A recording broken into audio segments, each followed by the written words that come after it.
Aloha. Welcome to Light Drama Action. Don't forget to hit the like and subscribe. And let's get to the content for today. Peace. Before we begin, I want to offer a clear and firm warning. What you are about to hear contains graphic descriptions of violence, coercion, and abuse as detailed in open court during the federal trial of Sean Diddy Combs. These are not dramatizations, but actual testimony given under oath. Stories that may be deeply unsettling or triggering to some. This content is intended for mature audiences only. Listener discretion is strongly advised. All individuals mentioned in this video, including Mr. Combs, are presumed innocent until proven guilty in a court of law. If you're joining us for the first time, full summaries for days 1 through 10 are available on the video tab of this channel. What follows is day number 11, and now let's begin. Day 11, the Diddy trial unfolds in gloom. The mid-morning sky over Manhattan was leaden and oppressive as journalists and spectators filed into the federal courthouse on May 28, 2025, the 11th day of Sean Diddy Combs' racketeering and sex trafficking trial. Out on the streets, news tickers noted that Combs' ex-girlfriend Cassie Ventura, the prosecution's star witness, had given birth to a baby boy just hours before. The witnesses and the setting. Into this brooding atmosphere marched the day's witnesses. First up were law enforcement like Los Angeles Fire Department arson specialist Lance Jimenez and LAPD detective Christopher Ignacio, both flown in for prosecution testimony. Later, Combs' longtime stylist Deonte Nash, a 32-year-old man with closely cropped hair, glasses, and a thin beard, was escorted into the witness chair. In the gallery, Combs sat impassive in a tailored suit, watchful beneath steady eyes. His attorneys, lead counsel Mark Agnifilo and associates Xavier Donaldson and Alexandra Shapiro, kept their noses buried in files, occasionally exchanging quiet asides. The prosecution team, led by Maureen Comey and Christy Slavic, was disciplined and earnest. The jury of 8 women and 4 men, unusually quiet and sometimes restless, took their seats in silence. The morning light crept in through courtroom windows as arson investigator Lance Jimenez left, and stylist Deonte Nash, prepared to testify. The courtroom air felt strangely chilly. Nash unzipped his black and yellow bomber jacket and sighed. "It's freezing in here. How y'all do this all day?" Prompting a wry smile from the defense, he later quipped of his jacket, "Not your size," when asked about it. Outside, the spring sun shone bright, but inside, the air conditioning left the room icy. Jurors shivered beneath layers. Combs himself tugged at the collar of his shirt, while Nash's manner was relaxed and articulate as he spoke. Nash, who worked for Combs and Ventura for a decade, testified under subpoena with a calm demeanor, though the content of his testimony was anything but calm. Defense lawyers would later highlight that Nash remains a friend to Cassie Ventura to this day, even helping her choose her wedding dress and discussing what she would wear at the trial. The defense argued that these ongoing ties to Cassie could bias Nash's story, but prosecutors pointed out that Nash had no civil claim against Combs, he had filed no lawsuits against Combs and has demanded no money from him, and that he insisted he did not hate him, portraying himself simply as a longtime friend concerned for Cassie's safety. Nash spoke like a man exhaling poison he'd swallowed for years.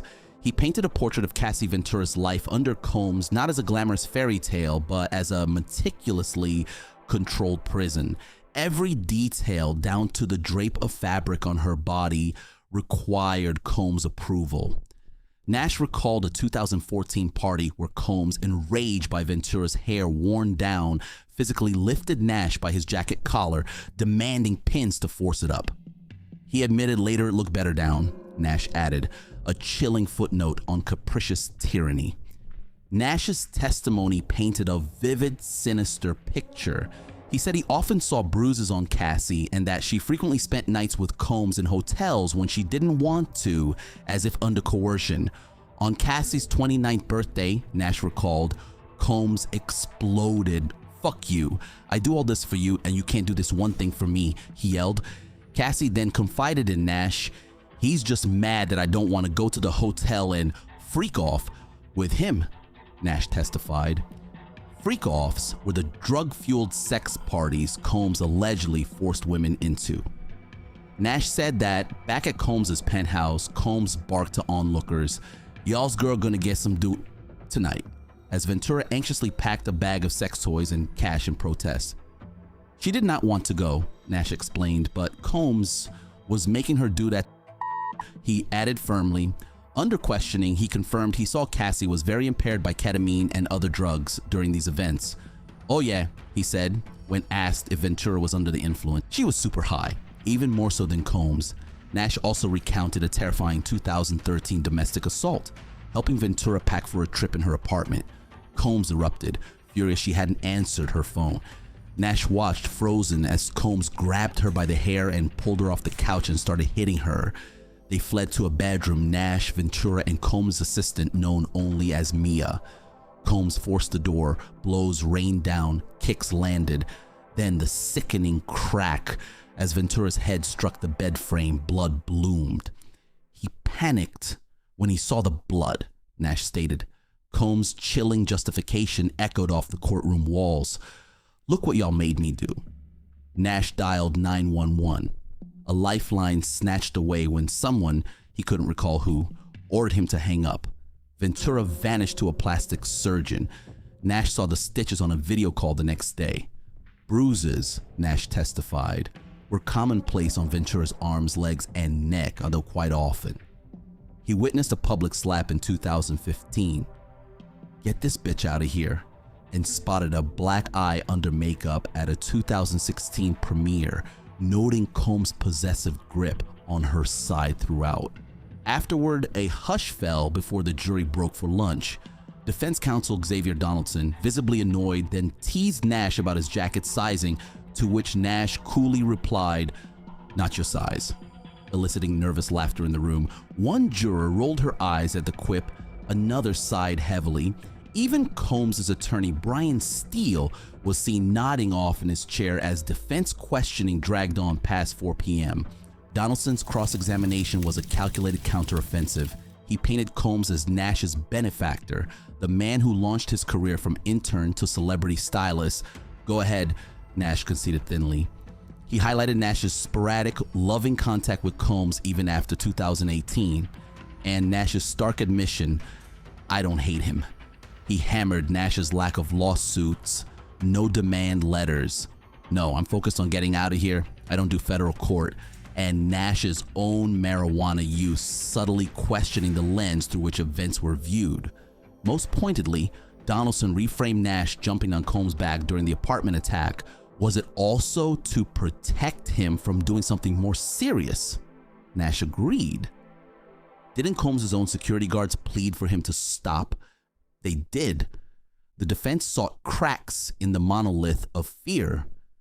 Yet Nash's core contradiction was his own enduring silence. He'd confided in Combs' chief of staff, Christina Courtroom, about the violence. She promised action. None came. He never went to the police. The defense also zeroed in on Nash's motives and memory. They highlighted his loyalty to Cassie.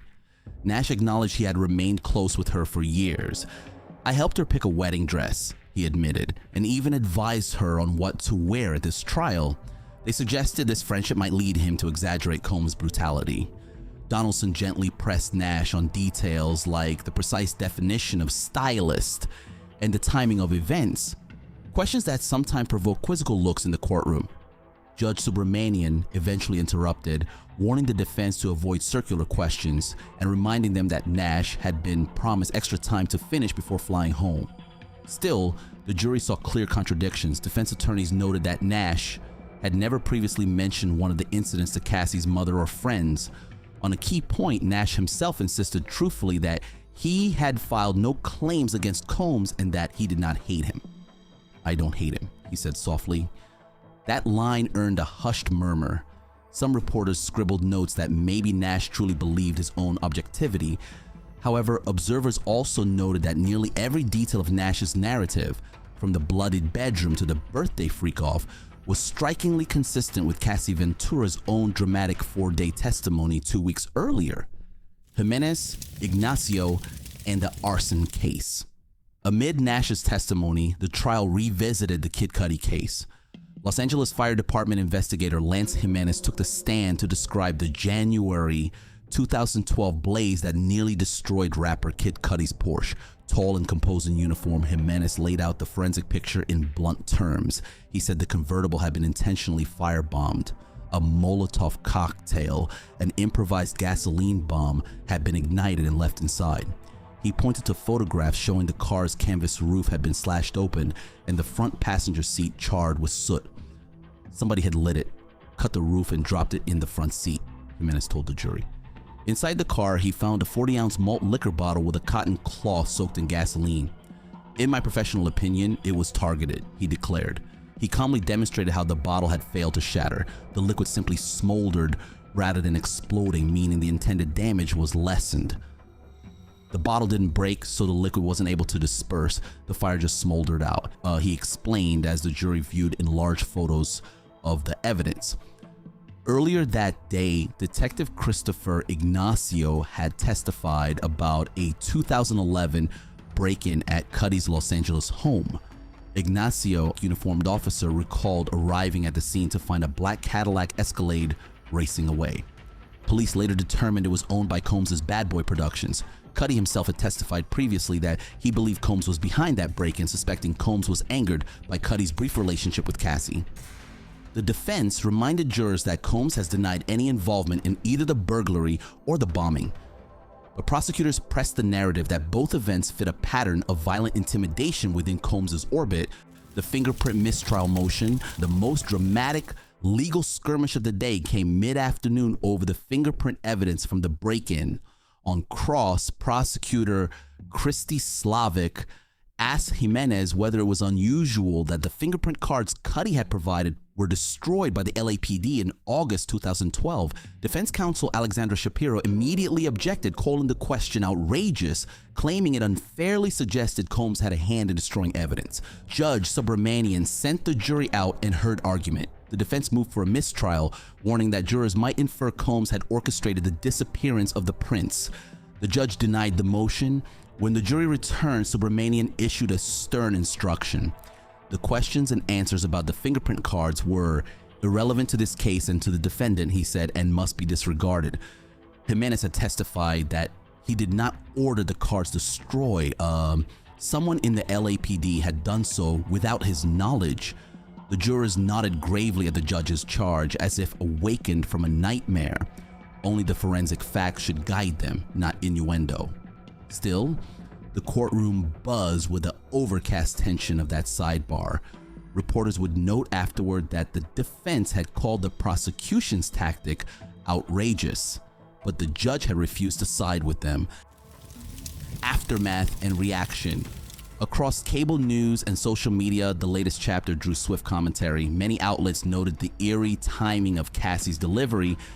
Some pundits framed Nash's testimony as yet another vivid corroboration of Ventura's story. Others questioned Nash's credibility, noting his admitted closeness to Cassie. On Twitter, now X, hashtags like Diddy trial and Cassie Ventura trended, with fans debating whether Nash had truly seen what he claimed. What's next in the trial? By day's end, the prosecution had largely completed its examination of Nash. The government announced it would call Mia, another former Combs assistant, testifying under pseudonym, later that week, and possibly Enrique Santos, an actor who claims to have witnessed Combs' brutality, if time permits. Judge Subramanian set Friday as a likely end of the week, noting the case seemed ahead of schedule. Assistant DA Maureen Comey told the court that prosecutors now expect to finish their case in 5 weeks rather than 6. Combs' lawyers pressed for more jail visitation time, arguing they were behind schedule, but the judge signaled they would still need to prepare defense witnesses once the prosecution rests, likely early June. Legal experts cautioned it was far too early to draw conclusions. As one commentator observed, Nash's charges, if believed, added chilling color to Ventura's claims, but the defense still plans to challenge every detail. They will try to show Nash's accounts were inconsistent or motivated, and will question whether circumstantial threads like Kid Cuddy's fire truly tie back to Combs.